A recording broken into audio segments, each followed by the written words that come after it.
Hi, welcome to BHP's In Conversation. My name is Tim Pilcher and I'm the editor of Charlie Adlard Drawing and Sketches. And with me today is Charlie Adlard himself. So, hi there, Charlie. How are you doing? Tim, how are you? I'm very...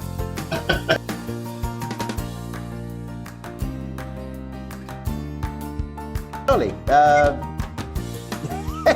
cheers. Cheers for the tea.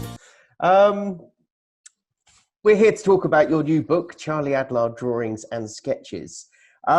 It's one of those interesting books. It's a kind of partial overview of your career, but it's not the entire thing. I mean, it was interesting when we started working on this. I remember you saying, "Oh, I don't keep anything. I haven't got much, background materials or any of that kind of stuff." But I think as we went through, we actually discovered quite a lot of stuff. I mean, for you, you're not particularly a pack rat or a hoarder when it comes to kind of your works. No, well, I'm not a hoarder anyway, but also I just don't do many sketches, perhaps to my detriment. But I'm the sort of guy that just wants to get on with things. I mean, it's sort of served me well in my professional career, I suppose, in terms of I've always been very, reliable, etc., etc. But and I don't get distracted by anything, but apart from the job at hand. But yeah, my initial thought when you asked me if I was interested, when you and Shah asked me, my initial reaction was like, "Ooh, I don't know if that's worth doing because there's just not enough stuff." I knew I did a few bits and bobs here and there, but I was thinking, God, are we going to get to page 20 and run out? So when we went through the stuff myself, I was quite amazed, that I did arguably have enough stuff. I mean, I don't know about other artists, but there wasn't that much editing down, admittedly. No, you say that. You say that, but we did use a lot, but there was still quite a lot that we left out as well. Yeah. I think that, to be fair, I think as you said, we were both surprised that there was actually more than we thought there would be. And I think it didn't feel like we were kind of scrabbling around trying to put any old sketch in there or anything like that. I think it was actually quite a comfortable fit. And what I really liked about it though is it does concentrate on, by necessity, kind of the more recent part of your career. So from probably, I guess, the ubiquitous Walking Dead onwards. But what was also really nice is that we managed to get in a lot of stuff that wasn't necessarily the obvious kind of comics thing. So I was just going to share the screen here. And so, we've got some interesting things like this is a spread from a film poster that you're doing for, it says Survival of the Dead. I'm not too sure if this is an old one. Oh, that's correct. Yes. Yeah. So it was nice that we could get things in like this, which were obviously kind of zombie related, but perhaps, fans of Walking Dead or fans of your other stuff hadn't necessarily seen. And it's that process of kind of doing these multiple sketches and thumbnails before reaching the final design. Are you personally a fan of kind of like process books? Do you like those sort of things? Yeah, absolutely. I find process very interesting. Obviously, it's different to an art book in terms of, I wouldn't say I sit there and devour it because it's all beautifully drawn. I mean, obviously there are some artists out there who are geniuses whose even their process is incredible, in terms of how they draw. I'm looking at this just going, God, that took me 10 minutes to do. That took me but yeah, it's an insight into how for anybody how you go from initial idea through to finished thing. A lot of the stuff, for me, I'd say 90% of the time, I think probably one of the reasons I don't do too much process is also the first idea tends to be my best idea. And if I haven't come up with an image in my head as I'm probably discussing it with the client, you know, whether it be comics or illustration or anything like that, I know it's going to be problematical. And of course, because of that, I mean, I sort of fixate on that first idea, knowing in my head that this is the best idea. So it's very rare you'll get, unlike, say, that Survival of the Dead thing, when I think I did do about, you know, 3 or 4 different versions of the poster. You know, I will do a design. I tend to do one design and then just let that settle with whoever's asked for it, and then, you know, argue my case if they want to see something else, because I know I'll just be kind of filling for time, you know, and just drawing something that I know I don't think is as good or is as effective, yet I'm just doing it because they've asked to see something else. And then you try and persuade the client to go with the idea that you like as well, obviously. So, I mean, there's a couple of projects I've left because we just haven't, not seen eye to eye, but they've gone for one image I might have drawn and I really wanted to do the other. And I knew, obviously, the work wouldn't be as good if I was drawing something that I'm not particularly bothered about or interested in. So, you know, I might as well just call it a day and say, you know, goodbye. I've only wasted, you know, perhaps half an hour's worth of drawing time over something like that. So yeah, it's I'd rather keep to that sort of core idea. Yeah, like that last picture, for instance. You know, I think I just did that one sketch, and yeah, done. So yeah, you're not one of those people who tends to kind of deliver 5 different versions of something, and then the editor always picks the one you don't like.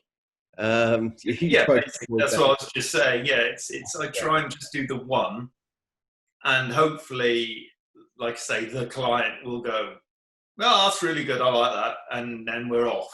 I mean, yeah, generally speaking, you know, the majority of my work post Walking Dead is, you know, in terms of if I'm out of obviously I'm doing a project at the minute, but outside of that, if I'm doing a variant cover or anything like that, the comic industry is pretty easygoing, especially with variant covers. You just tend to, you know, submit a rough, and generally the editor will go, yeah, that's fine, and off you're off.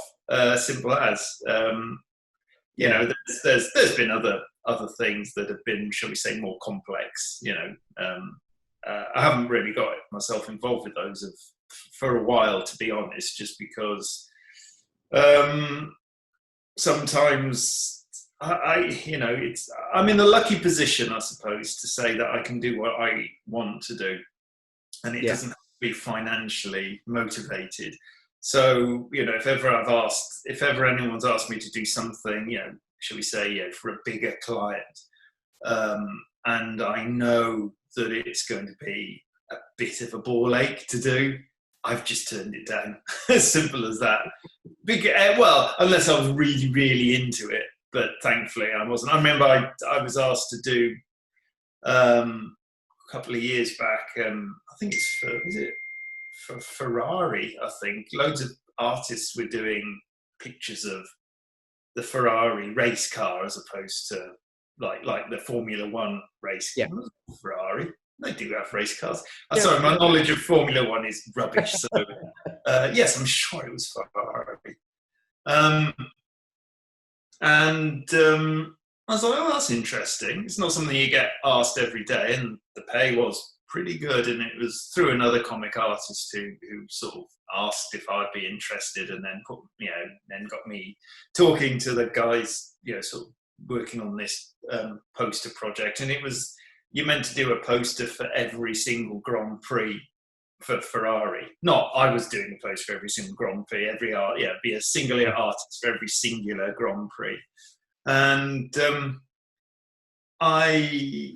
I'm not brilliant at drawing. I've never been too overly keen about drawing machines and cars and things like that. I knew my skill, that's not really my skill set anyway, but I saw it as a challenge. And I kind of did this more designery thing, which involved I think I was asked to do the actual Italian. I can't remember now. It was a while back, but let's just, for the sake of argument, say it was for the actual one in Italy. And there were a couple of other elements that I put in, and I did this thing with the car sort of almost in the distance, just doing a speed line across the centre with a map of Italy and the flag and all this sort of stuff.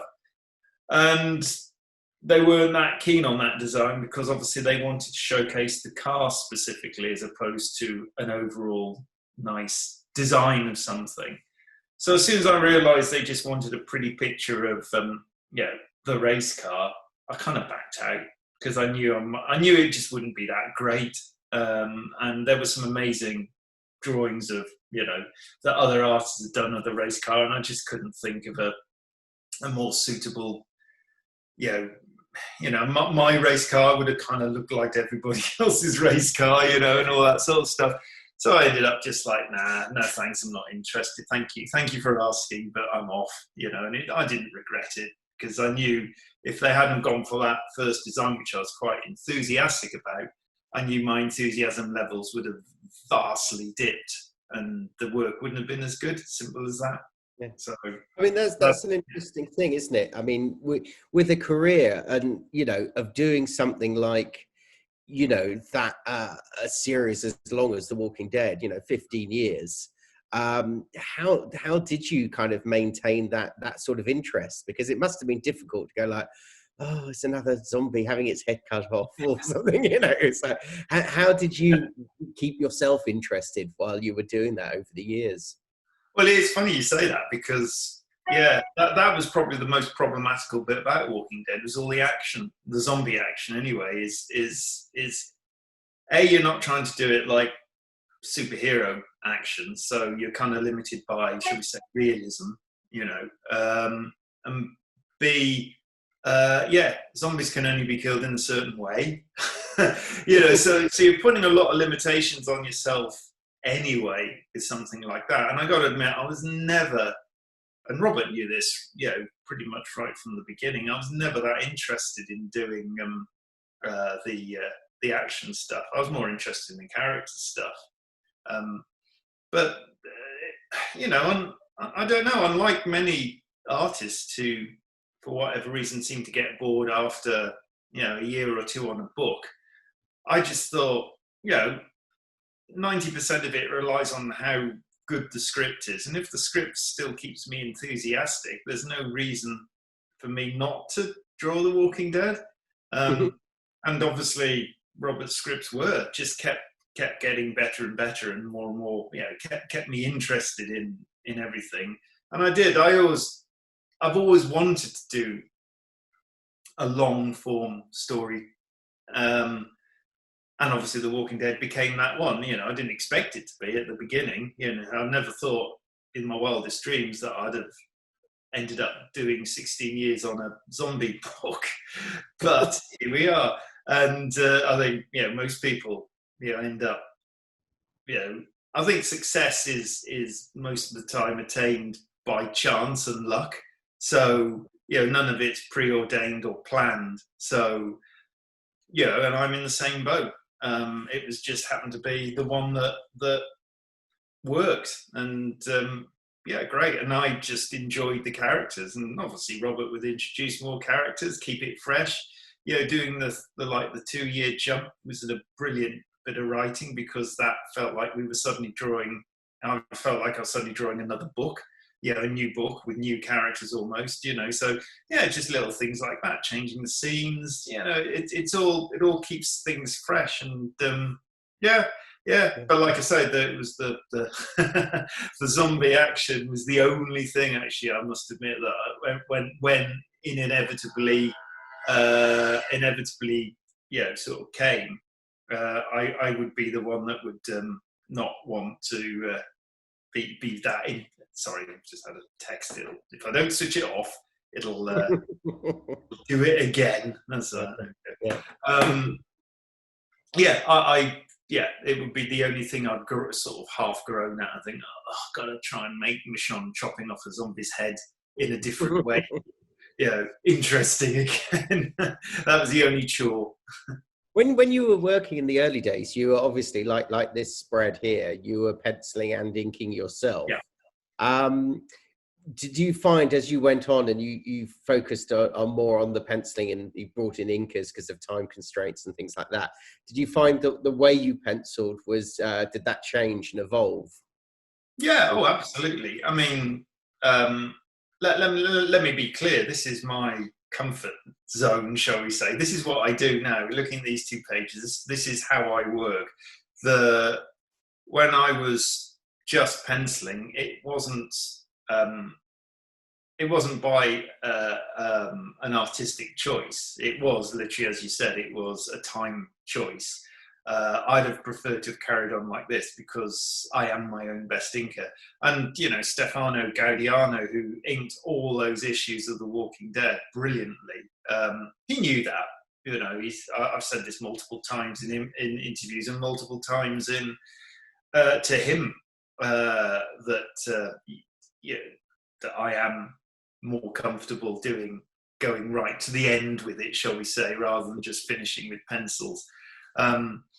That's my default, and I've gone back to that ever since. And I will stay that way forevermore. I don't think I'll ever just pencil. He says just sounds all very young. I was going to say, I mean, it's a very interesting thing, isn't it? I think that the way that division of work is done, that the pencils are essentially kind of like the bedrock of any page. You're deciding the page layout and the design and the pacing and the angles, and you're doing all that kind of solid work.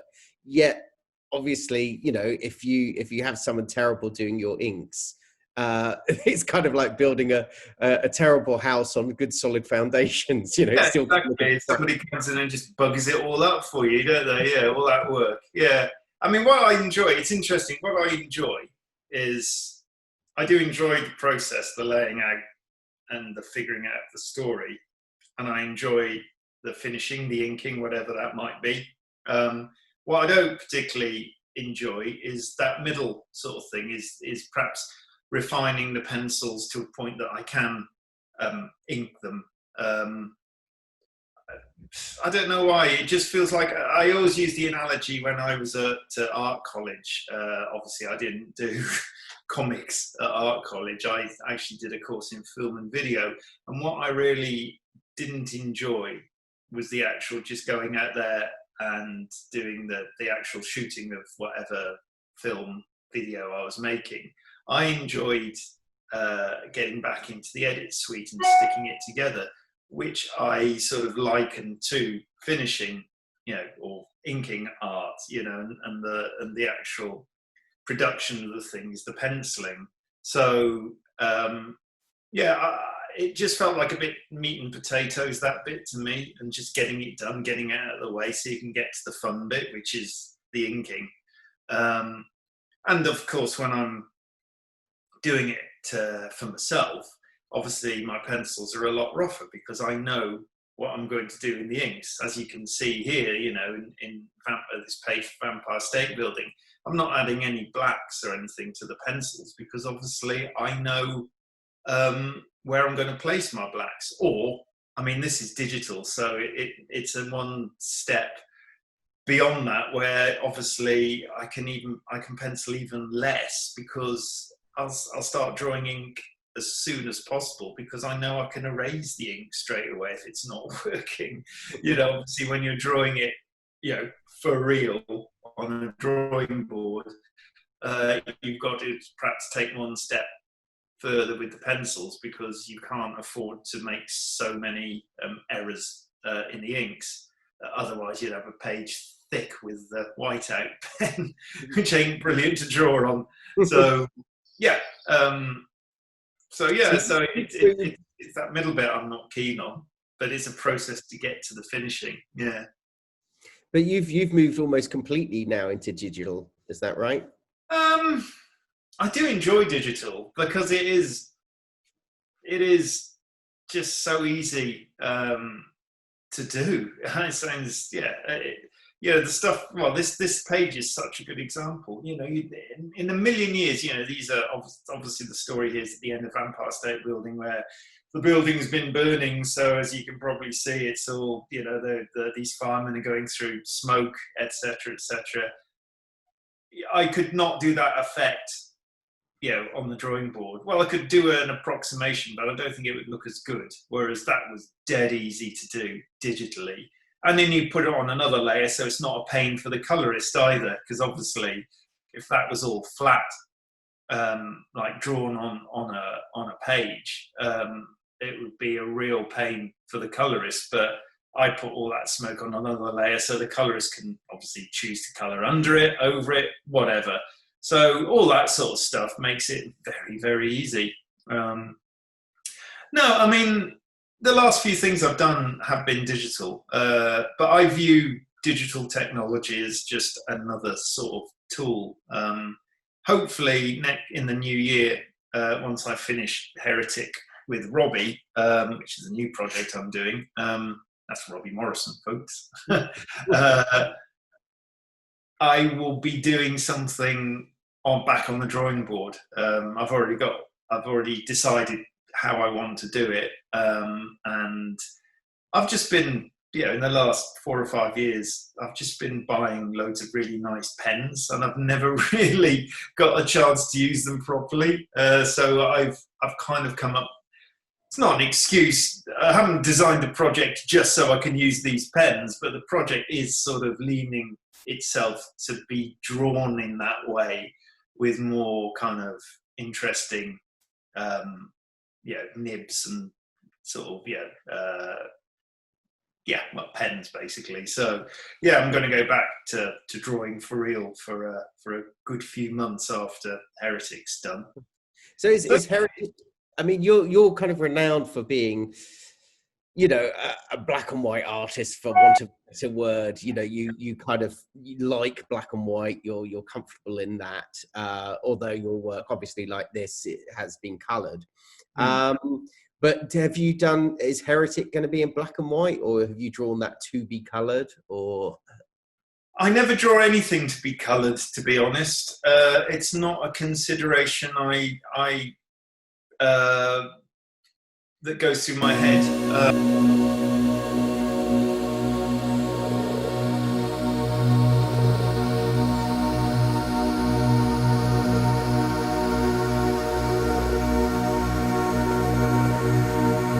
So we were talking about, you're kind of primarily known as a black and white artist, and that you always draw for black and white. So you don't make many concessions then for a colorist, say? No, well, this is my own sort of thing. I like to see, my own finished page in black and white, and I'd struggle to do it for color. I think I could probably do it for color if I was doing it to color myself.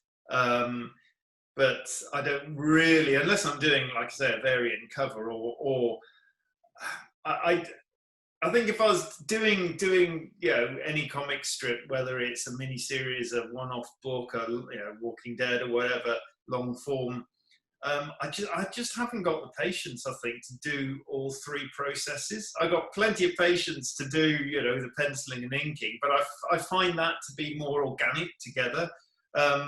I'm not saying colouring isn't organic, but I don't know if I've got the mentality to sort of constantly sort of draw something and think, oh, I'll put colour into that.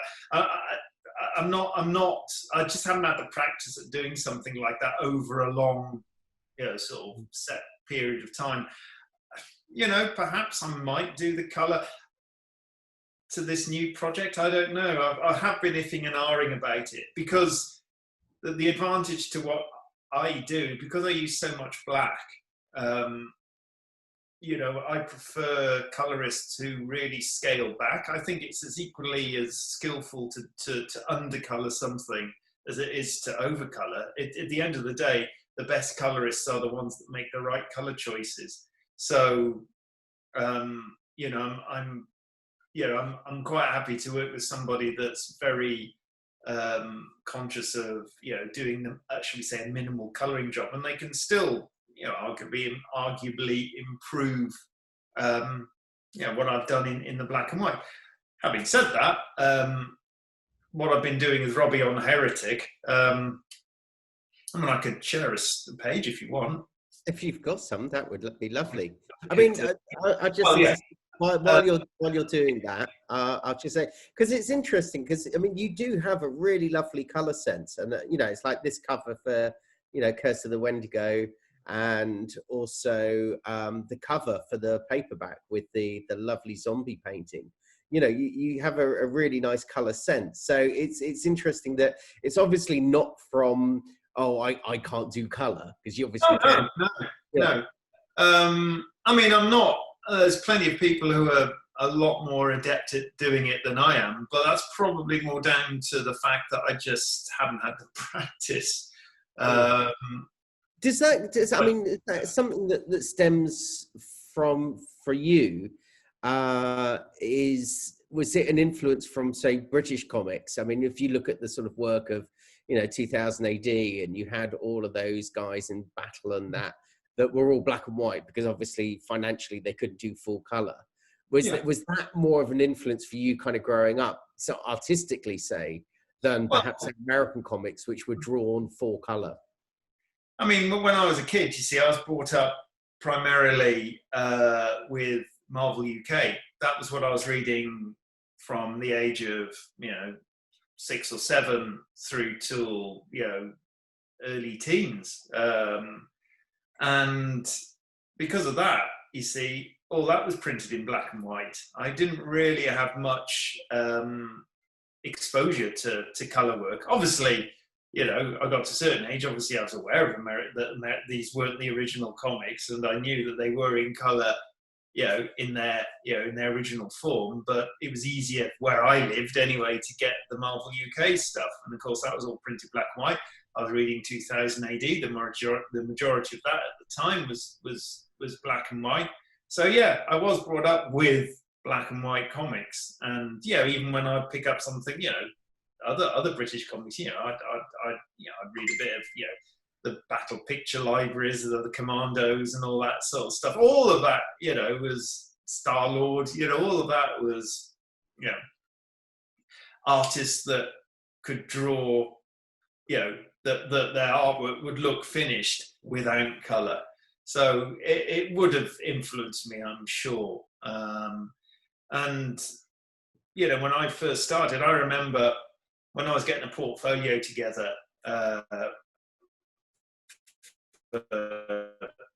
before I became a professional going around showing editors, most of my work was pen and ink, black and white. The irony was the first year I spent doing fully painted comic books. So I was thrown into the deep end doing, sort of acrylic, fully painted, stuff for the Judge Dredd magazine. I was totally out of my comfort zone. And I've got to admit, if there's a really good example of somebody learning on the job, that would have been me in that first year, literally learning how to paint on the job, because I was doing it every day. And I think I probably got quite, sort of adept at doing it. I don't think I was particularly good, but, I could do it, and I could do, sort of a fuller, sorry, excuse my phone again. I could do I could do a fully painted page in, sort of 2 days. By the time, I'd honed it down to that sort of, kind of deadline, heavy, schedule.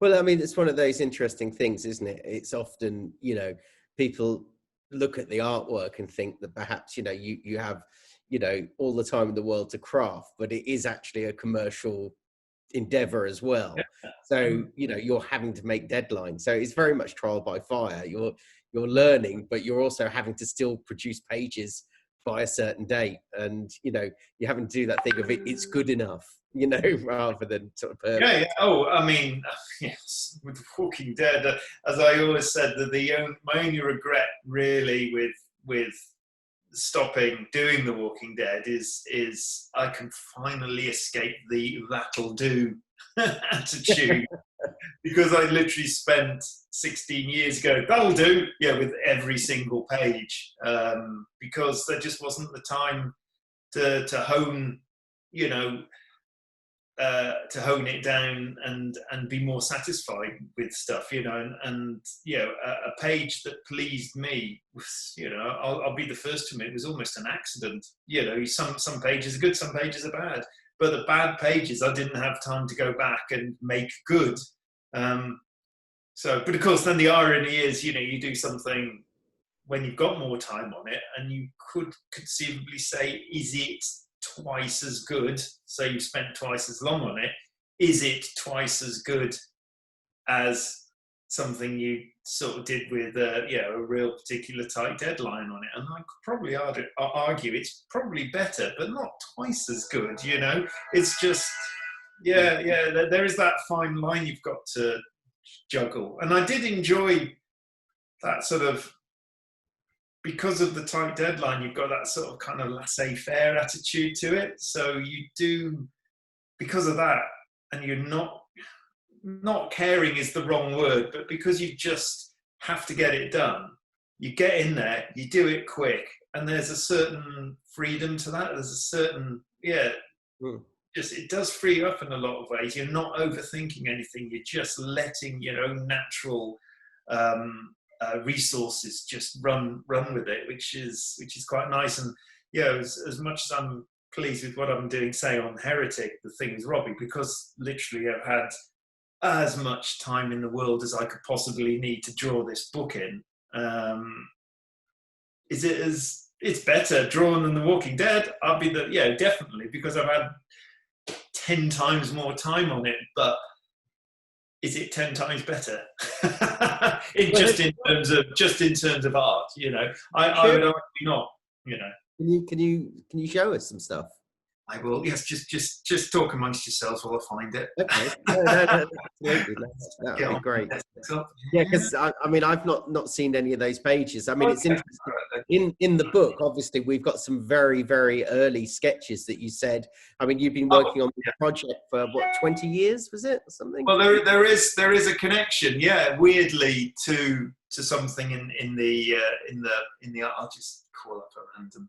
That was page 28. Ooh, that's big. Let's get something. Here we go. Ironically, 20 years ago, Robbie and I because Robbie and I worked on a book called White Death. There you go. This is, I should call it. So here's a very research heavy page set in a harbour. Christ, a harbour, sailing ships, because it's set in the 16th century. So there's a lot of research. About 20 years ago, Robbie sent me, after White Death, he had a few sort of concepts and a few sort of synopses and proposals and things. So he sent me about 4 or 5, and I drew up about 3 of them, I think. And as we were looking through all my stuff, and actually it was by the act of looking through the stuff, wasn't it, that I realised that one of them was to become Heretic 20 years later, because I'd drawn the 2 main characters 20 years ago for, it wasn't called Heretic, I can't remember what it was called, but it's funny how these things just, it's obviously a kernel of an idea that's been gestating in Robbie since then. And I would say he was obsessed with getting it out there to the general public. It just seemed to be the right time and the right place, I think. But so it is just really weird how that thing's come around. And here I am, 120 pages later, drawing, this book. So is it going to be a one-shot graphic novel, or is it going to be? It is. That's what I say. It's a 120-page, just standalone comic book. Yeah. I haven't got much yet. So how far are you into it now? Oh, I'm on page 103. I've nearly finished it. I was hoping to get it done before Christmas, but as they say in Jurassic Park, life got in the way. So just other things have sort of kept interrupting the flow of it, unfortunately, this year. Those that know me well know exactly what those are, but nothing tragic, don't worry. But yeah, it's been a busy old year of not drawing comics, if you see what I mean. But I think for a lot of people that's been the case this year. Yeah, exactly. But yeah, so I hope, well, and yeah, middle of January it should be completed. Then finally, I can sort out a publisher for it. Right. So that's quite an interesting thing. That's a nice position to be in. And unfortunately, obviously, a lot of creators do have to work like that and complete a project before finding a publisher. But it must be nice to be able to do that without that kind of pressure of, knowing that there's a deadline looming or anything, that you could, as you said, you can put your kind of just enough of what you want to be in it, so you're satisfied with it before sending it out. So that must have been a bit of a luxury.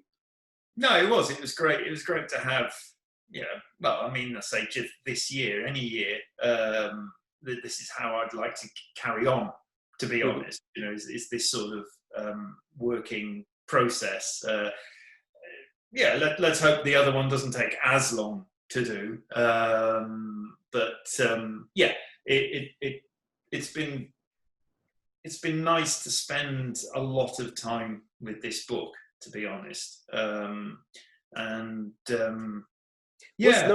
can see your line work is so much more confident and slicker and stronger and bold. You can see that there's a real confidence in your line work and that's probably, I guess, due to the amount of time and not having to rush things, which probably gives it that kind of slightly sketchy thing. But this is looking sort of like some of the most accomplished stuff I think I've seen you do. It's really. Oh, thank you. Well, it is. Well, I'll be the first to admit those first two panels are on the hot screen grabs from various pirate movies I found on YouTube. Because there was you can't fudge that stuff, in my opinion. So you've got to find, proper reference for stuff. And, if I try and draw a 16th century sailing ship from my head, it's going to look like, well, exactly what it is, a bad drawing of a boat with sails. Everyone knows what a sailing ship roughly looks like from that period, but exactly what it looks like, and you're trying to do the bustling harbour and all that sort of stuff, so you do end up falling back on things like photo ref and things like that. But no, thank you. No, it is.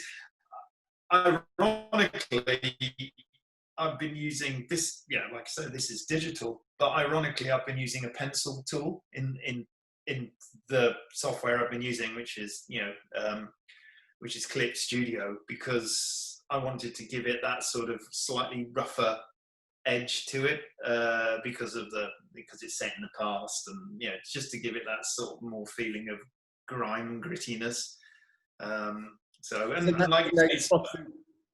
In those bottom three panels, you've got that kind of shading there, so that's what's going on there. Well, there's that as well.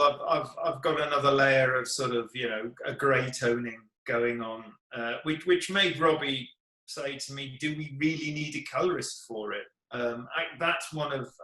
Ironically, that's one of the least shaded pages in terms of the grey tone. That central panel there, panel 2, there's no grey toning on that at all, because there's almost too much detail to warrant it. But I was saying, if you get a good colorist who understands my process, it can be in color. And it's at the end of the day, it's going to depend on who's going to publish it. If whoever publishes it says it'll be fine as a black and white book, brilliant, we'll do that. Simple as. But if they think it'll sell more with color, we'll go for that.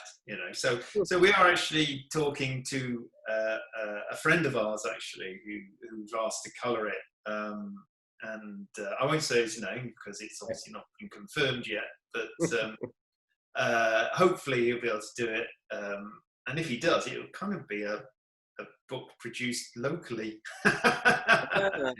So yeah, but like you said, it's all to do with how it's going to look in the end, and I can understand the struggle of a colorist for something like this totally, because it would have to be incredible minimal color and colored quite lightly as well. No heavy colors. Just because I think it will work with the book. So you are really limiting somebody to a very, very small palette on something like this. You know, again, if I had, it's not the time, if I had the energy and if I didn't want to get on to the next thing, I could possibly do it myself. But I know if I did it myself, that's another however many months colouring the book. And you know, I know other artists do it, but one day I might, who knows. Interesting. Do you find yourself, you get quite itchy, and once you've done something, you want to jump onto the next thing? Projects. Well, I know it sounds a bit weird to say this, but I'm 54 now, and all of a sudden you do get conscious of your time on the planet.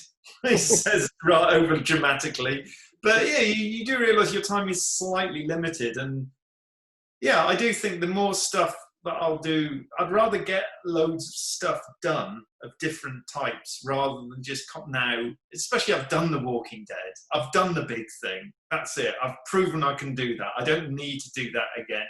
And you show me somebody else that's worked 15 years on a book in the current comics, industry. It's a very rare thing to do. So I've sort of put my stamp on something like that. So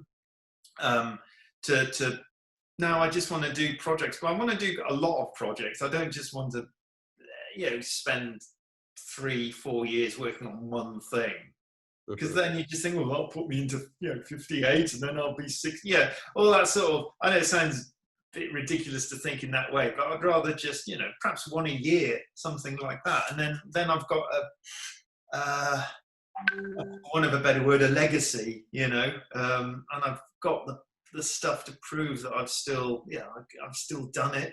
It's hard to describe, but yeah, I am very conscious of time, shall we say, is marching on.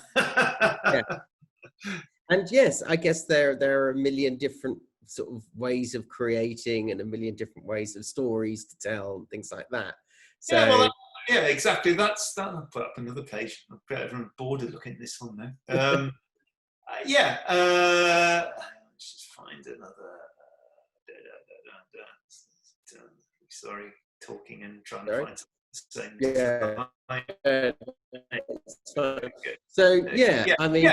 Yes, exactly. It's trying to. I just want to produce stuff, and that's just. But you have your eye on kind of future projects, and like, would you? Oh yeah, so you can see on there you've got that nice kind of smoke effect that we saw earlier in there, which is really nice. Which you can't do. That's not when it's digital. It's easy to do, and again, that's on a separate layer. You can see on Photoshop there. You can see my something called atmosphere, which is obviously the smoke. There's so much more detail. I can see, you're really reveling in the opportunity to kind of get into some of that anatomy there and the detail on the face, things that you probably never had the time to do before. Absolutely. It's more, and it is a lot more with, giving this thing a sense of place. This is where I'm so heavily influenced by, bande dessinée, French comic books, is giving everything that sort of sense of place and getting it right, and this is a really good sort of showcase for my sort of my love of French comics. The irony is I've already had an offer from Delcourt. I've already had an offer for the French rights. They're not going to be the first people to publish it, but because it is a perfect thing for that market, French comics do like a lot. There is a big sort of genre for historical stuff. Yeah. But which is interesting, isn't it? Because there hasn't traditionally been that big a market for that in English speaking world. I mean, the French are very, very up on their historical, dramas and sort of medieval stories and things like this. But it's a curious one that I've never quite understood that. I've never understood it. Why we as a country, as a comic book, that small section of comic book UK reading people over here, how we've gravitated to an industry that's 3,000 miles across one vast ocean, as opposed to 21 miles across a tiny strip of water, that's arguably more accessible just by its very nature of being closer by. I think it's that language thing, isn't it? It's purely it was the language and probably World War II and the Americans coming over and bringing comics with them. We are more familiar in all forms of life with America as opposed to France, Spain, Germany, whatever. We've been brought up on Hollywood movies. We know what New York looks like. We are probably more familiar with New York as a visual thing than we are with Paris or Berlin or Barcelona or somewhere like that. As a country, we have been seriously Americanized, and unlike especially France, who sort of stoutly refused to be so Americanized. We've sort of rolled over and just accepted it, haven't we? And I suppose, that goes for American comic books. And like you say, I mean, it is a simple thing of language as well, and then it's the extra cost. You don't have to translate this stuff.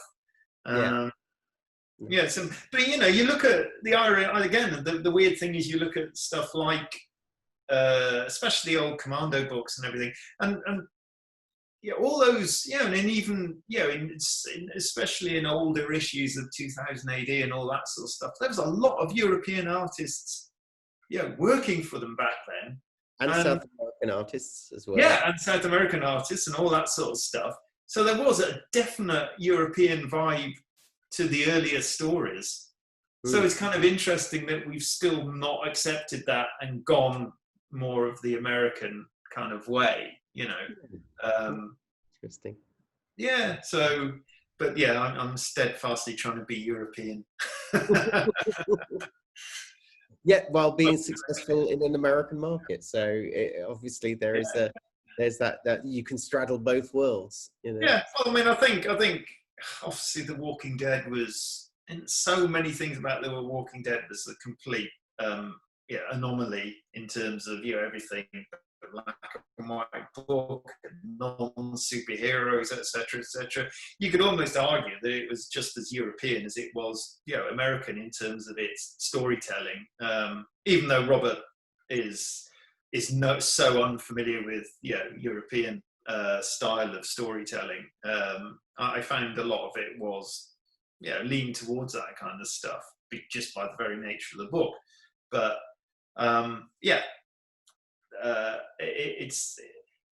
I think I do struggle between both worlds, definitely. I do have obviously I have an American influence as well. It's not just 100% Bond Desiné, but there's stuff I will do which is distinctly American too.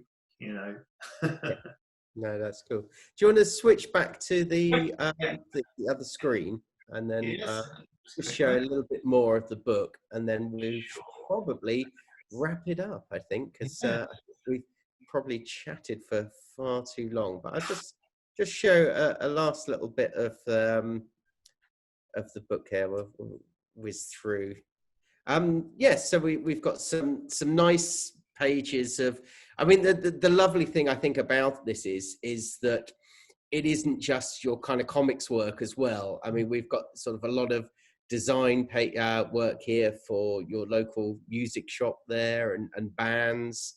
And then it's got a sort of basically pieces of work that have never really been seen before, or Yep. iterations that have never been seen. And I think that's what's really nice as well, is that there are those kind of curios and little oddities that that are in the book. And that's what I think people, well, I know personally that's the sort of thing I love when I see these kind of process books, is Yeah. kind of, you know, not only seeing something like the original pencils here and then the finished artwork, but you know, kind of oddities that you would never have got to see. So like this sort of illustration for a theatre poster. It's a short film poster, isn't it? It was a short film, yeah. It was a guy I've known for a while who used to run the comic section of a film of the film festival in Strasbourg, and he's become a bit of a, well, he wants to be he wants to be a filmmaker. And that was well, they say it's called Love Seat, and I assume it must be out now. It was about a guy that falls in love with his furniture. Yeah. And I really enjoyed it. That's one of my favourite pieces, actually. If obviously the finished piece isn't up there, but that was a sort of part of the film poster. I thought that worked really nicely, and that's a really good example, actually, of when he was describing the film. It was only a 20-minute or something short. I was like, an image popped straight into my head of, well, primarily that, and actually the rest of the design. But yeah, that's like I say, a really good example of instantly latching onto something, and it didn't really change from that. Yeah, excellent.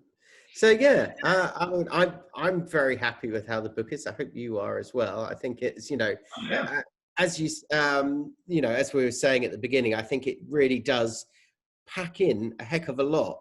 You know, despite there we go. There's there we go. That was drawn over 20 years ago now. Yeah, that's the original heritage. Who'd have thunk it, eh? 20 years from now, you know, we've finally done it. And look, especially looking at the character on the far left there, because the two main characters in Heretic are, very briefly, are based on real historical characters, Cornelius Agrippa and Nicholas Ware, both of whom have written books, etc., and become academics. Yeah, were academics back in the 16th century, amongst other things. The Cornelius Agrippa character, who's the guy on the far left, hasn't really changed much from then till now. I designed him almost the same, and I couldn't remember that image when I was doing it. It was only until after I'd started the book, etc., that we found these pieces, and I was like, oh my God, it's not, that main character is almost the same as it was, you know, 20 years ago. The guy next to him's changed a bit, but yeah. But I think this reiterates that whole concept of that there's no such thing as a bad idea, and every idea finds its own time and place eventually.